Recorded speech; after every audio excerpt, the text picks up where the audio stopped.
Assalomu alaykum aziz hamyurtlar. Moskvadan Toshkentga, Toshkentdan Moskvaga navbatdagi reysimiz ketish arafasida. Kim Toshkent shahridan Premyer Moskvaga, metro Kateniki, metro Sholkovskiyga ketmoqchi bo'lsa, shunday davlat tomonidan qo'yilgan reys va avtobuslarda sizlarda xizmat ko'rsatmoqdamiz. Fevral oyining oxiri, ya'ni 23 yoki 24 fevraldan to'g'ridan-to'g'ri yangi Sankt-Peterburg shahrini metro Abonni kanaliga avtobuslar to'g'ridan-to'g'ri qo'yiladi.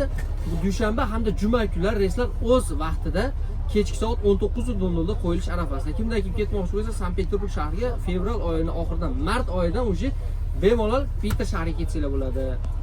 Moskva shahriga hozirgi kunda dushanba hamda payshanba kunlari to'g'ridan-to'g'ri Uzavtotrans avtobuslari sizlarga xizmat ko'rsatmoqda. 3 tadan voditel har 4 soat, 5 soatda voditellarimiz o'z o'rnini sherigiga o'zgartiradi. Chunki yo'lda toliqmasligi uchun sizlarni xavfsizliklarni hisobga olgan holatda 3 ta voditelimiz avtobusimizga bog'langan. Bundan tashqari avtobus hududida ichish mumkin emas. Iltimos qilardik, ichmanglar, sigaret chekish mumkin emas.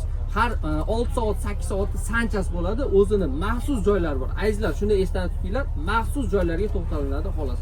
Bo'lar bo'lmasga to'xtatib, shopirda ham o'zingizlarda ham asabiylarni uzmanglar. Dokumentga kerak bo'ladigan bo'lsa, faqatgina qizil pasportimiz kerak bo'ladi xolos. Boshqa hech qanaqa dokument sizlardan talab qilinmaydi. Hammaga rahmat. Kanalda yangi bo'lsanglar, podpisatsiya tugmachasini bosib qo'ying.